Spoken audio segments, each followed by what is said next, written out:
Hello there, lobotomized tubers, and welcome back to kind of a follow-up Let's Play / live stream of Lobotomy Corporation. So, just to catch people up on sort of the backstory here, a year or a year and a half ago, so it's 2020, October my time, probably last year sometime, I started playing this game for the stream and recording them for YouTube. And we had a bunch of weird glitches. Essentially, the game became unplayable by the late game. I'm not sure if it was graphics related or operating system related.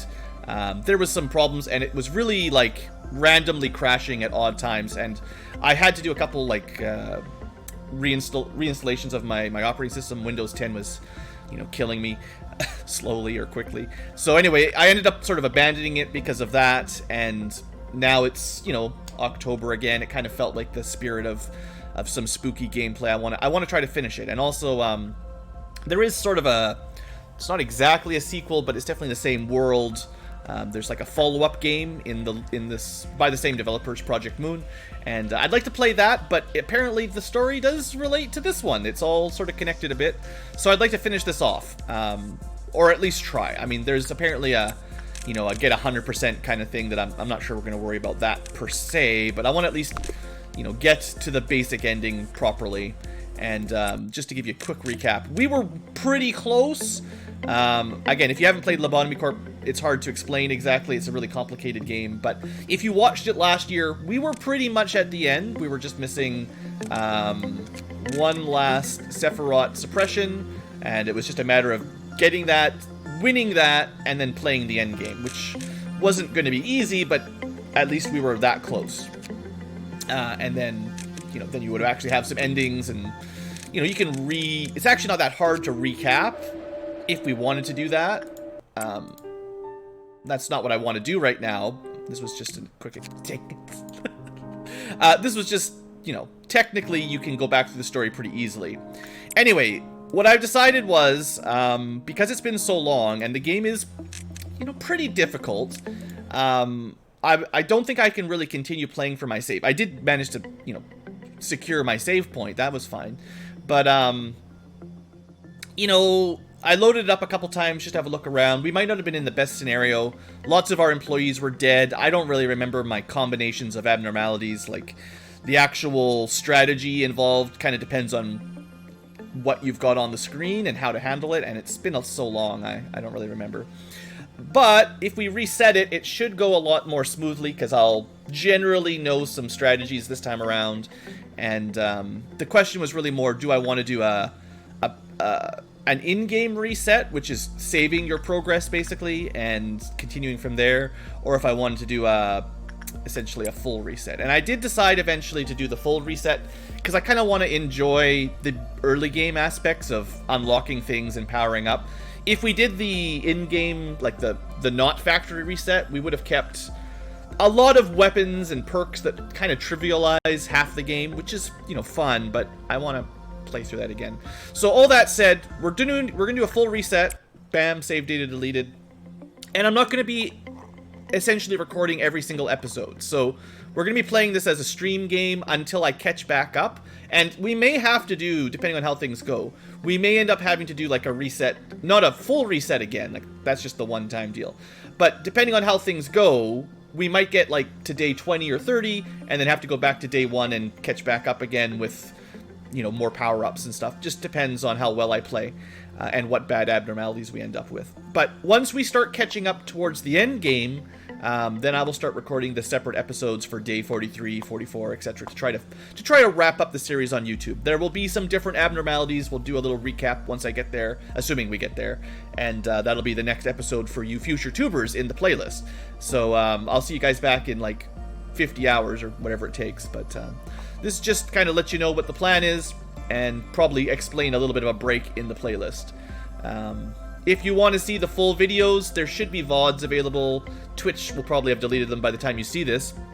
But unless I get hit by weird copyright strikes or something, they're probably on YouTube if you want to search around for some VODs, and you can see the unedited footage of just messing around.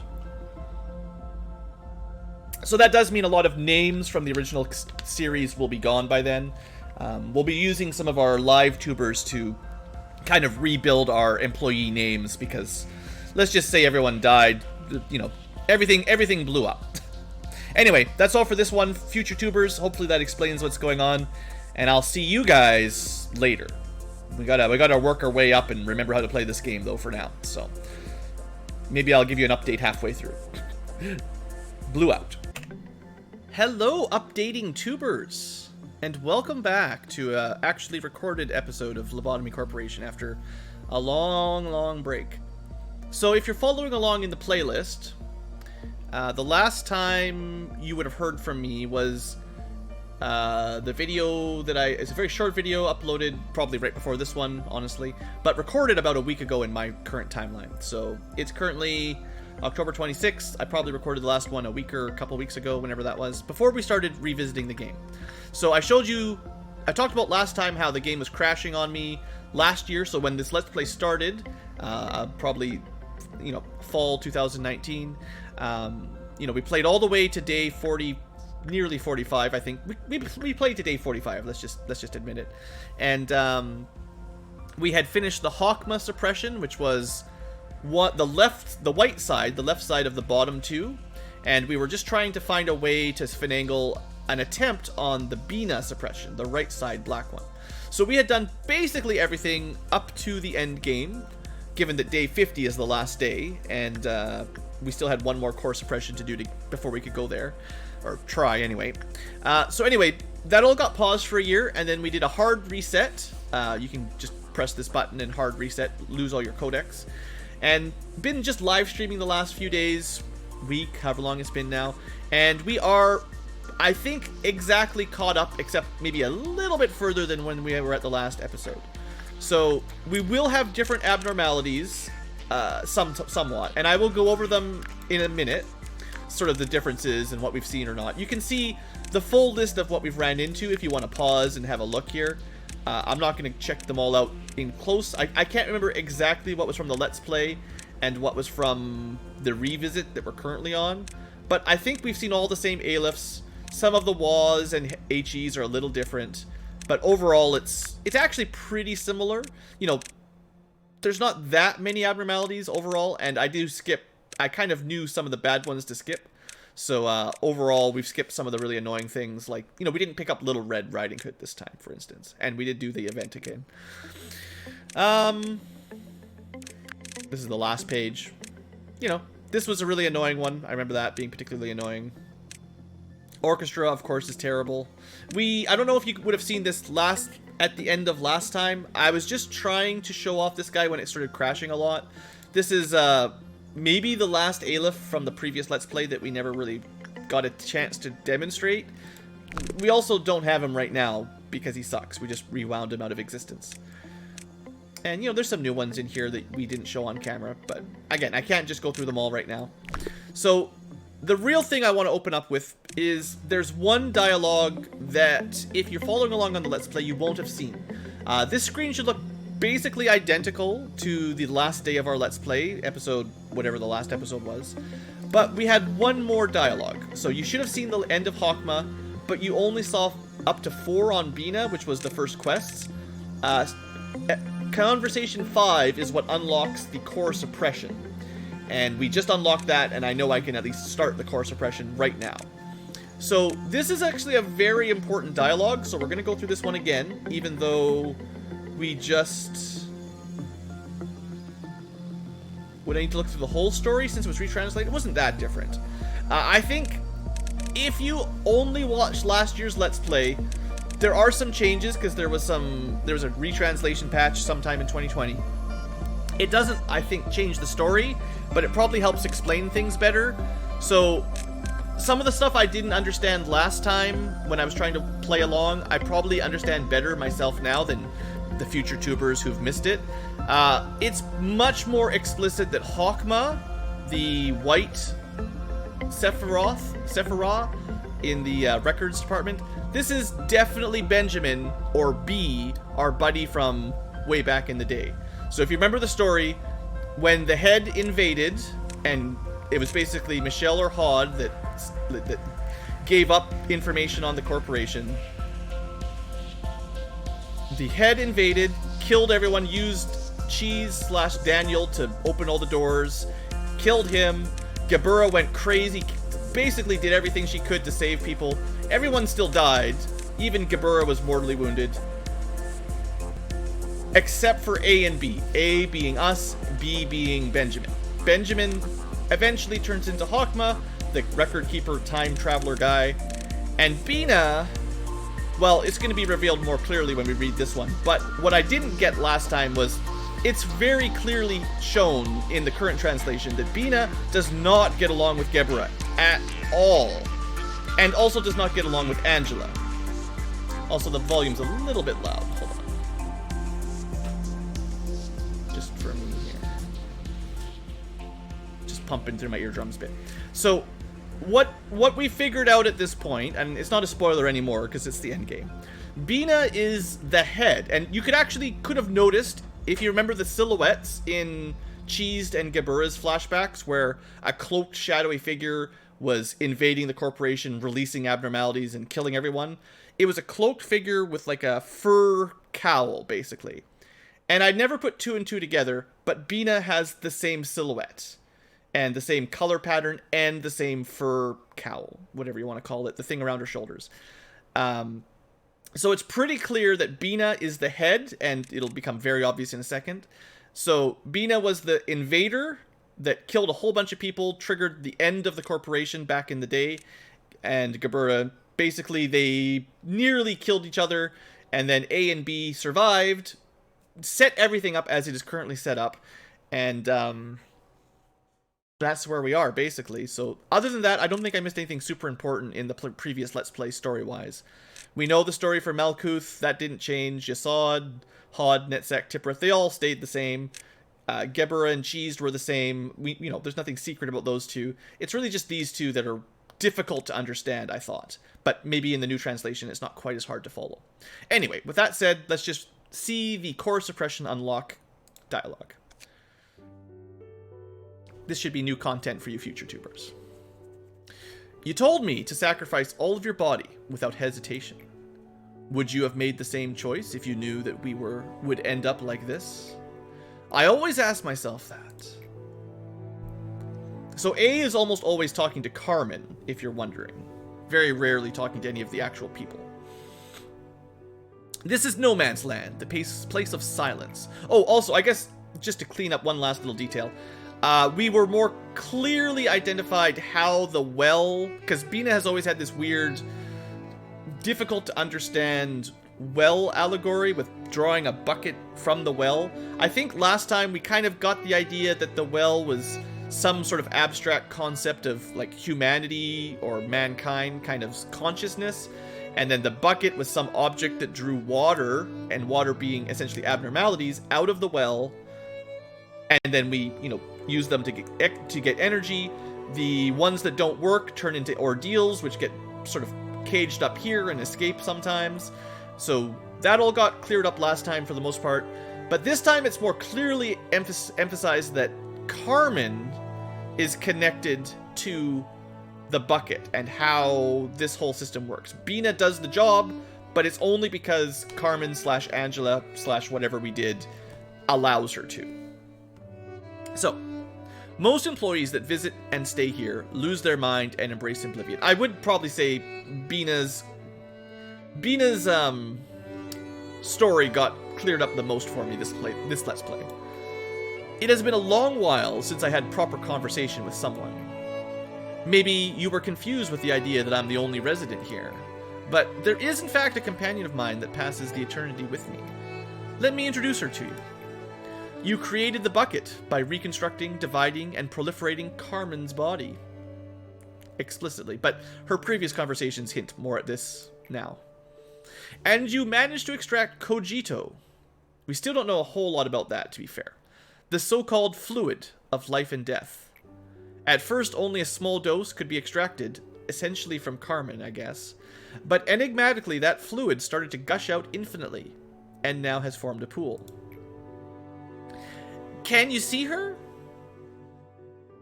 Not yet. She's watching us from underneath the spring. When everything becomes too burdening, I quietly stare into the bottom. I feel as if she and I were the only two in the world when I do so. Sometimes I feel like she's talking to me, even though all that's left of her is just an amalgamation of flesh, brain, neurons, some tentacles, drifting beneath the spring. Yeah. Someone injected herself with cogito following her own principles, and someone else went mad for witnessing what happened. So if you pay close attention, each one of these is one of our Sephiroth.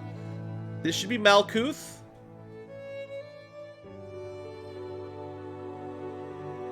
This is Yesod, I think.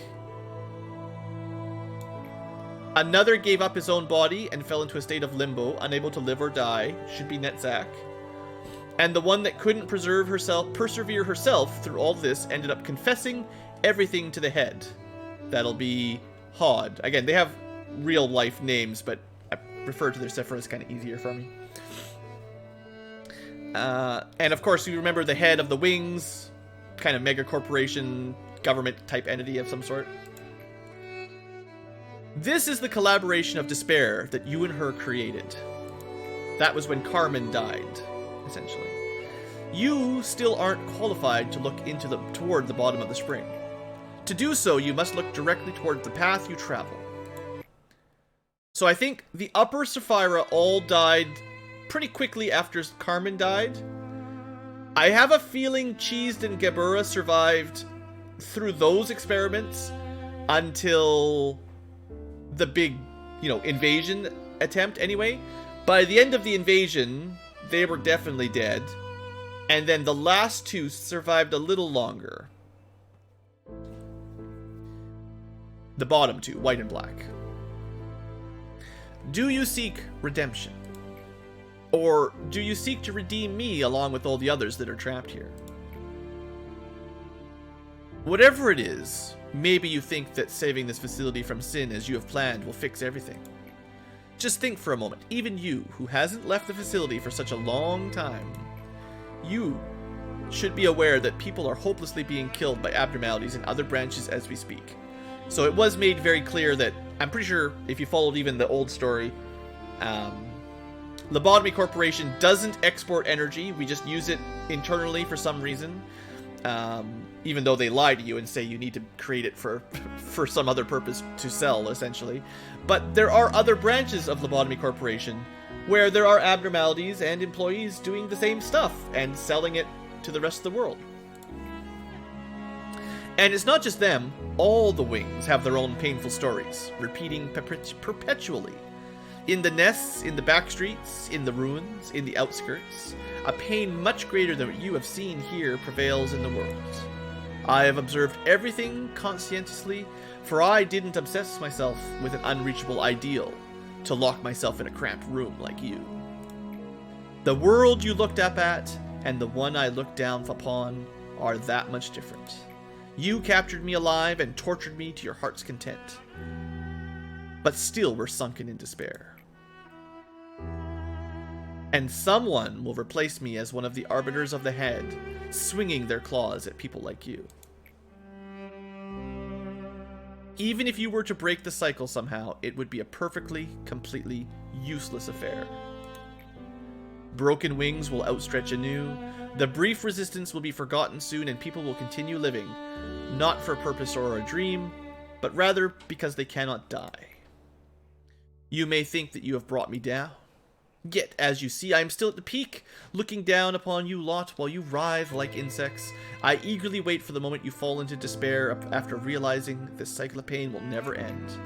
I want to see you kneel before the might of destiny, resigning yourself to fate. Go on, slowly, despair, and succumb to your fate. Try to resist to the very end, and ultimately break yourself. As the last bits of your resistance melt away, we shall be the subterranean water that quietly flows underneath the earth. So clearly, the deal with Bina is not over yet, and she is going to do her rebellion soon, aka Core Suppression.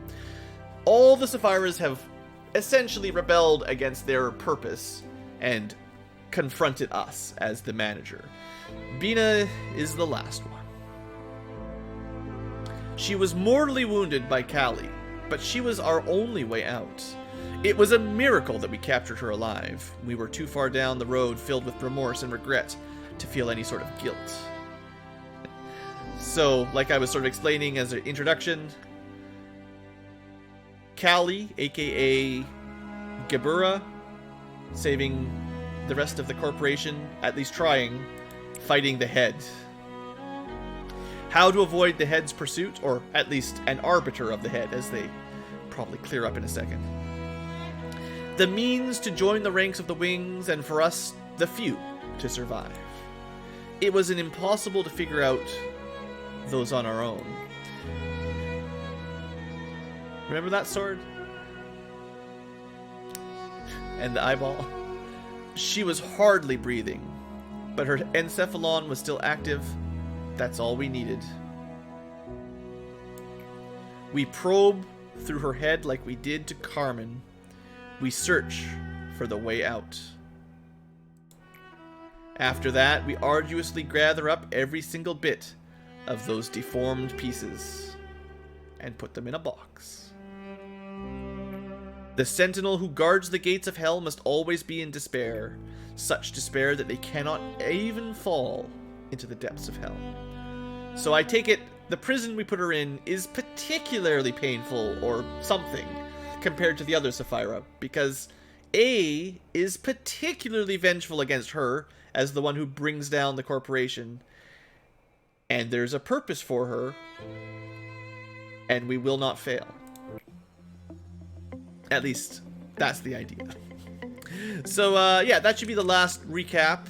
That should catch the Let's Play up with all of the logs. I'm not going to read through 5 hours worth of stories right now. But let's have a look at our facility, our current abnormalities and employees, and then next episode we will we will attempt a core suppression. And we'll at least begin the process of learning what to do for Bina. How well that will work is I'm definitely not super confident, but we will give it a shot.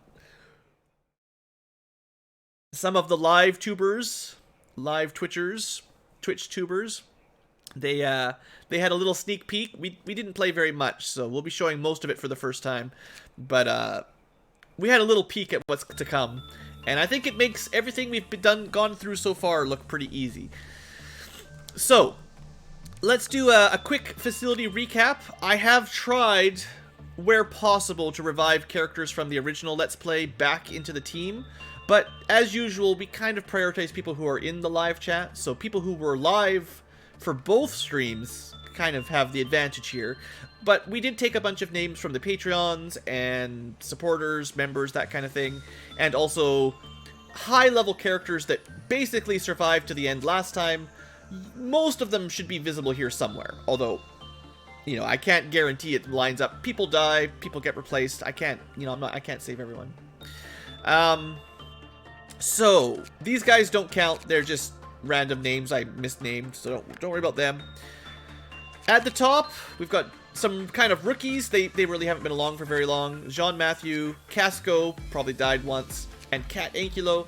Their job is just to be the rookie team, nothing special there, kind of basic stats.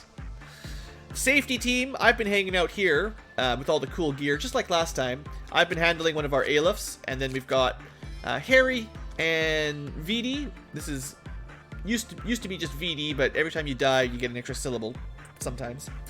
Obviously, Harry's had some bad times. We've got Frisk again, Tim again, and Awesome Guy, maybe for the second time. He got a +1. We've got Turkey, Buttercup, and Jelka. We'll go through these fairly quick. We've got David, Robotnik, Endark. There are some new names, of course, from the new chat. Locke, Cryptic, Snake's Eye, Dirigible, Thorinum's back. That's an old one. Lots of these are, you know, mods from last time around. Scarbamir, Squatchapil 3.0. One random chatter wanted to be Nothing There, so Nothing There works on Nothing There. It seems fitting. Jirao, Grotham, Faith, and finally Robert 1.1. The .1 tends to mean you got rewound and then regenerated. So you sort of died 3 times or twice, but it's your 3rd body, but one of them just got rewound. Rides with Queens, Fella 2.1, J-Jo, and this team got split up because it's going to be a Core Suppression. So that's where Squatch Meal, Faith, and J-Jo are originally from. So 3 per department like usual. Ego gear should look mostly similar. At the late game, 2 of basically every weapon. You know, we've got the bird event weapon, the Twilight, we've got tall birds, all the regular Aleph. I think I might have had, I can't remember if I got it last time. There's one other Aleph weapon, well, 2. There's a secret Aleph that I don't want to talk about, it's spoilers, and there's a wall abnormality that can drop an Aleph weapon, and I didn't get that one.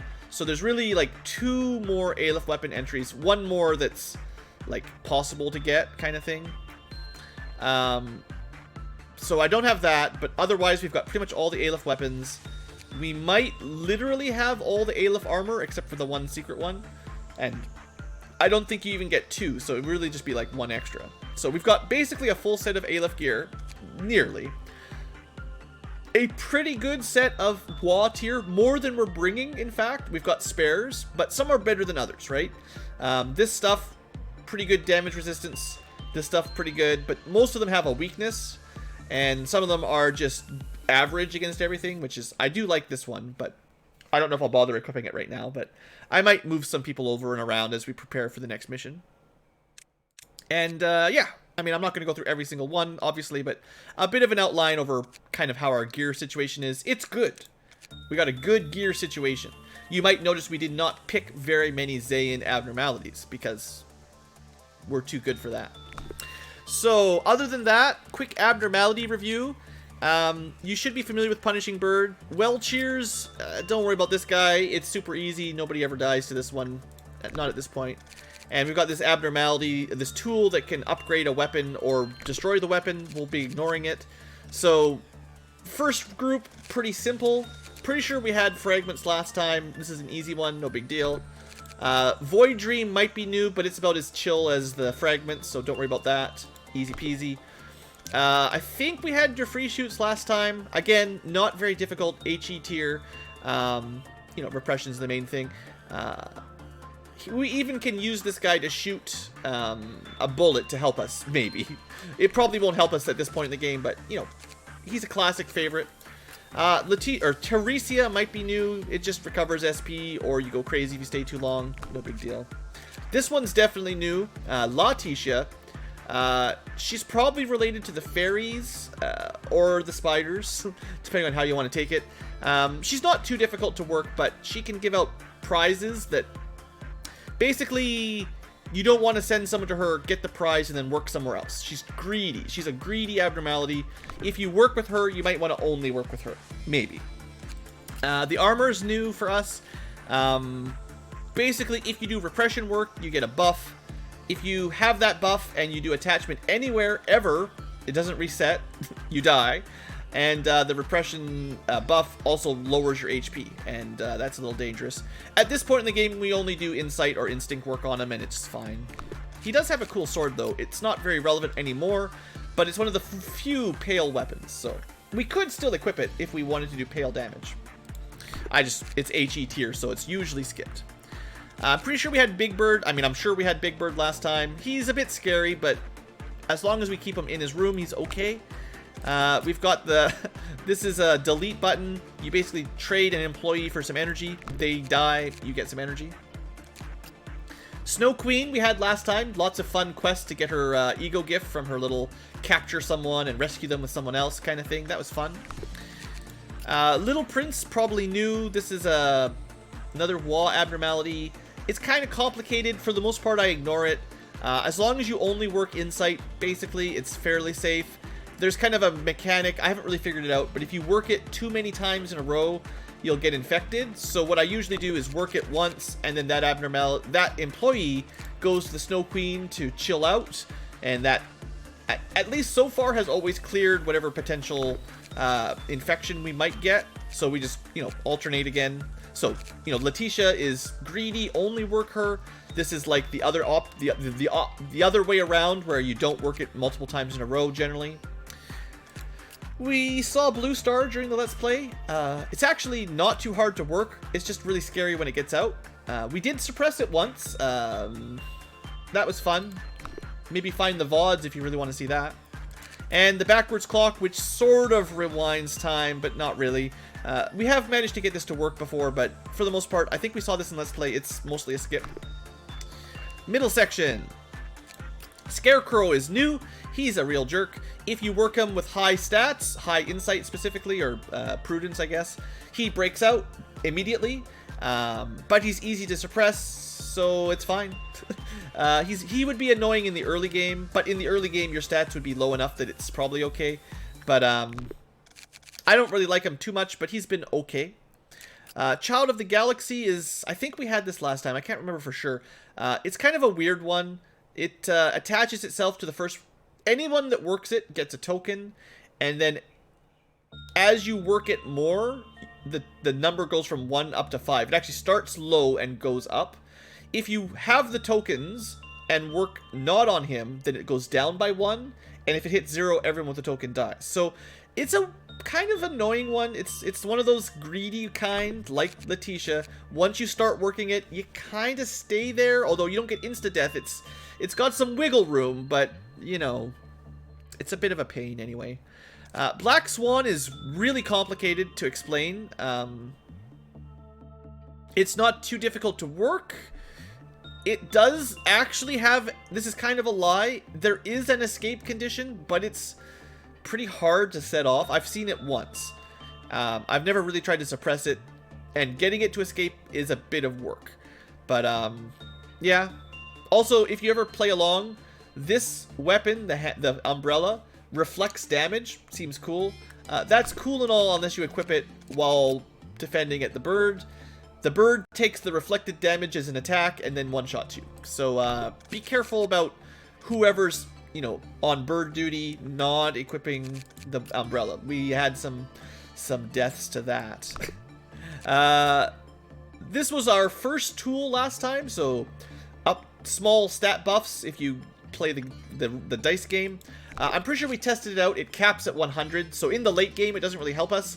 In the early game it's pretty cool, but in the late game it doesn't really do anything. Nothing there. Hopefully you remember nothing there. It's just a typical regular employee in there that we just talk to once in a while. This is new.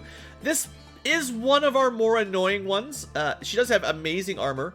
This stuff, it's hard to explain, but the armor is really good for wall, and the weapon pierces, so it continues through your allies.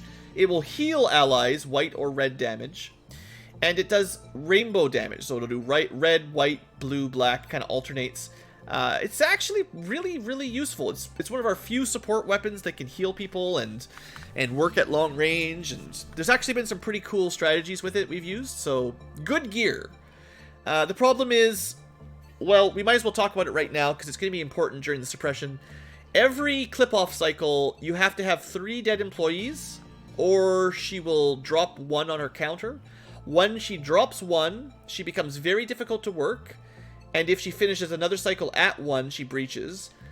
The only way to get her back up to 2 is to get a good success, which is probably attachment, and it's very difficult because she gets, at the hysteric mode they call it, she's much harder to work with. So getting that high result, the good result, is actually not very reliable. So we try to avoid that, which means we're killing clerks or janitors 3 every cycle. She's got a couple other breach conditions. She's definitely a bother. She tends to get out, she teleports around, kills all your clerks.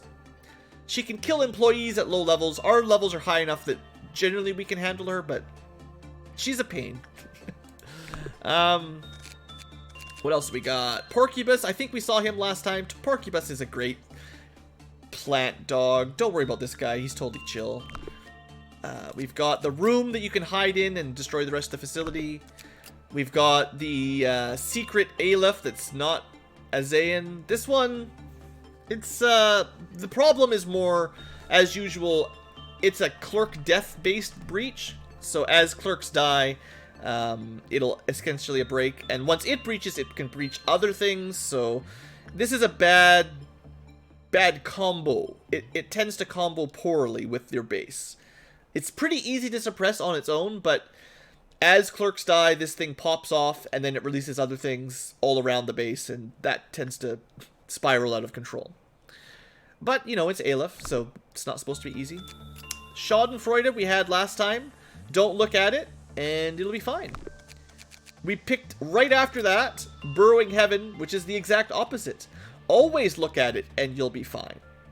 We generally don't work on those two very often because they're camera controls. We do not look at this one, and we have to look at this one while we're working on it. So it's easier just to forget about them. As long as you don't need to work on them, don't. But if you do, eyes on. Or off. The portrait, I think we saw last time. Just basically damage transference from the one character to someone else. We've got a Flesh Idol. I don't know if this was on the last Let's Play. This guy is kind of facility-wide healing. But if you're in here for too short or too long, you die. 90 seconds or longer, you're dead. 20 seconds or less, and you're dead. In between, you heal everyone in the building.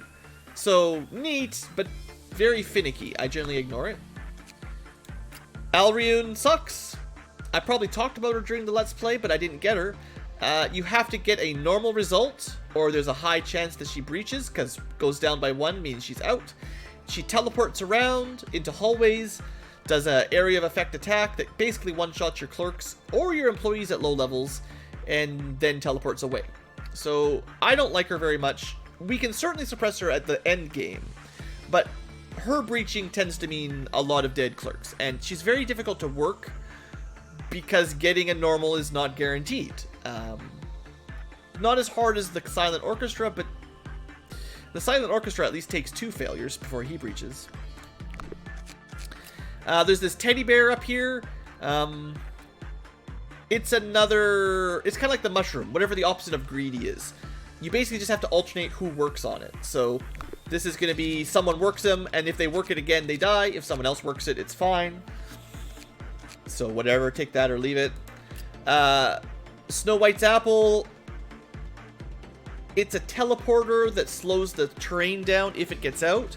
But as long as it stays in, you just repress it, and it's fine. You have to get good results or it escapes, but I haven't had much problem with this. I thought it'd be more annoying, but as long as you repress, you will probably, and your stats are high, she will probably always get a good result and you'll never have a problem. If she gets out, suppressing her is annoying, but manageable. The long-lasting slow effect that she leaves on the ground sucks, but I've seen worse WAs. And then the last section, well, we remember the mountain. 20 dead employees, he comes out, chews up the corpses and gets bigger. We've handled that more than once. Censored, can't talk about it, it's all censored. Just don't let it out. We've got a tool here. This guy,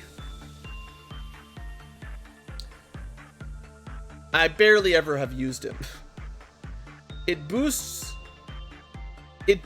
your justice and reduces your sanity. If your sanity goes to 0, you die, and you can't return it within 30 seconds. There might be a combo between that and an item we don't have anymore, so don't worry about it. There was an item we had that raised your sanity points. Maybe you could just use them both. I don't know. I don't use tools very often. Tall Bird or Judgment Bird, pretty easy at this point. Just don't let it out. If it gets out, it's a bit of a pain. Not as bad as Big Bird if he gets out, but he does a lot of pale damage, so kill him quick. We've got, I think we had this guy last time, Rudolta, the Christmas event. He's HE tier, so if he gets out, we just kill him, and I don't know, I've never had a problem with this guy. Melting Slime is our coronavirus quarantine. I'm not super happy that we have this one in the base right now. It's Robert's girlfriend, of course, and basically as soon as you work it, you have to be quarantined. So you have to kill all the clerks in the section and have your employees leave one person quarantined. Leave the worker quarantined in the hallway. It's not the best. It's definitely annoying. I think we had Night of Despair last time. The first person that works it can no longer work anything, but they get a red, white, black halving of damage and a doubling of pale damage. So it's generally a buff, unless you're taking pale damage. So she's got a decent buff, and otherwise you just attach yourself to her pretty easy. And then we've got a Mirror of a Judgment. It just randomizes your stats. If you randomize them twice in the same day, they decrease. It's permanent, like you permanently randomize your stats. It's not the worst. And I think that's it. That's our recap of abnormalities and employees. I'm not gonna like go through every single character's gifts. Some people have cool gifts, some don't. That will give them pluses for their stats, generally. You know, you can feel free to pause and have a look at them if you really want to see all the gifts. But, yeah, that's it. So there's your recap, Future Tubers, a 30-minute episode just catching up a year of content and a bunch of live streams. Well, a year's lost content and a bunch of live streams. Next time we come back for our next episode, we will be suppressing. And wish me luck, because that's going to be crazy. So thanks for watching. Hope that clarifies a few things for you future tubers. And yeah, hopefully I'll be able to finish this game up without having to grind away for another few hours. We may end up having to reset the whole base. I didn't mention it yet, but to get the best ending, you do need 100% codex, and you know, we're only at 55%. So we might just try this a few times, and if we succeed, great. If not, sad.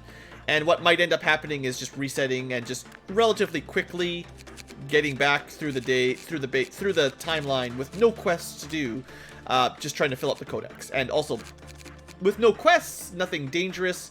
We just we might just grind up a lot of stats. But I haven't decided yet. If we can finish the game with a B ending, maybe we'll do that. We might not be able to survive this one anyway. Alright, that's all for this episode. Thanks for watching. I will see you next time for some exciting first-time victory at Bina's Core Suppression.